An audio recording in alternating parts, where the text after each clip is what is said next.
women, we need to start fact checking who we're talking to online and who we start to build relationships with and investigate into why maybe the conversations are strictly on the phone through text, never never calling, never making, a voice to voice phone call, or getting a voice to voice phone call very rarely. Be careful, because you're usually probably the woman in the pocket. When I say woman in the pocket, that means that you're dealing with a narcissistic man that has a woman already at home and he is looking for a new supply. So what they do is they go online and they find these women that are obviously beautiful, because we are all out here and we're all out here looking gorgeous. No matter who you are, what size you are, you're beautiful. So we're all out here online, putting ourselves online, hoping to find connection. And really what we're doing is destroying lives, because we're not fact checking who we're dating, and we're not paying attention to all the little red flags that are going on. Like, oh, he only calls me on Saturday and Sunday, or he'll only call me, maybe once in a while for a brief 5 minutes, and then he's got to go real quick. But he always texts, and he's always on the phone, or he only texts in the morning and he only texts at night. It's because he's with someone 24/7 that he has to build, that he has to keep a face with. I've had this happen to me 3 times. Well, twice. 2 times. Once with my father, did it with my sister. Replaced me as a mother to my children with my sister. Then, my boyfriend at the time, he was cheating on me with my best friend and the godmother of my son. So, what happened was I noticed him grab her ass right in front of me, and they tried calling me crazy, and I got sectioned for it. They pointed the crazy finger at me so much that I got sectioned for it. I stayed in the hospital 10 days to prove I wasn't crazy, and changed my medications, everything. I did everything I was supposed to do while I was in there. By the time I was out of the hospital, he was A, living in her apartment, B, stole my vehicle that I bought for him and I, not her and him, and not me, her and him, and certainly not just him. It was bought for him and I, because it was bought with my money from my bank account. So, living in her house, had my vehicle, had her pregnant.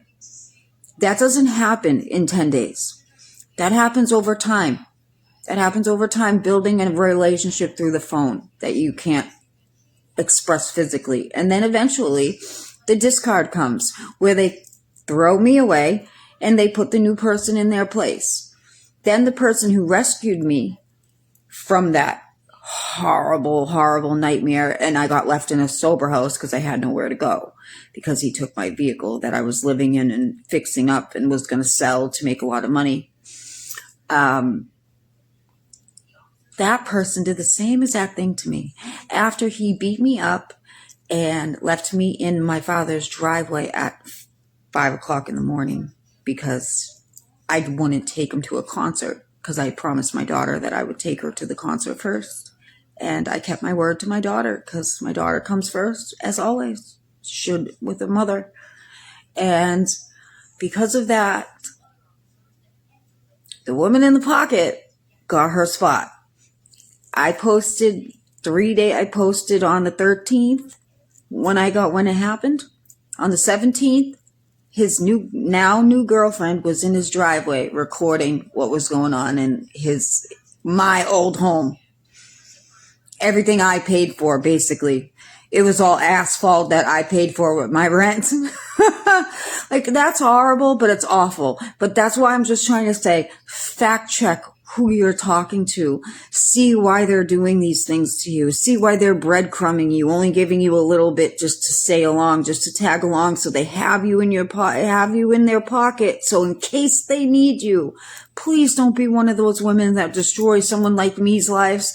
It's so traumatizing, and it's so painful, and it's so hard to come back from. And it's not like you want that guy back or ever want to be that girl, or nor are you ever jealous of that person. It's more of a, like, how the hell can you do this to a person and think that this is okay? And how the hell is this legal? And how do people get away with this shit? Because it is so traumatic and so painful that I feel bad for any other woman that has ever experienced it. And I just hope and pray that no one else has to. And I just want to say, fact check who you're dating. Fact check who you're talking to. Make sure you're not ruining someone else's life. Hopefully you're not the type that doesn't care if you're ruining someone else's life. And pay attention. This stuff matters. People's lives matters. A lot of people's lives are getting ruined now because of social media and the women in the pocket or the guy in the pocket. Because I'm not being sexist here. I know women do it too. I don't.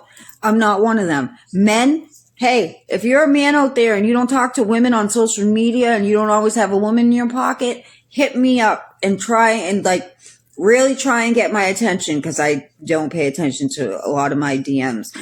Try and get my attention. I need to find a real man. I am done with these fake situationships. I'm not playing anymore. We all need to start acting like grown adults. It's 2026, not 2008.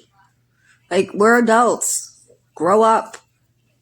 Act like adults, date like adults, treat people like adults, remove people like adults, break up like adults, stop acting like children, and stop hurting people and crushing people's lives. It's destroying people. Get mental help.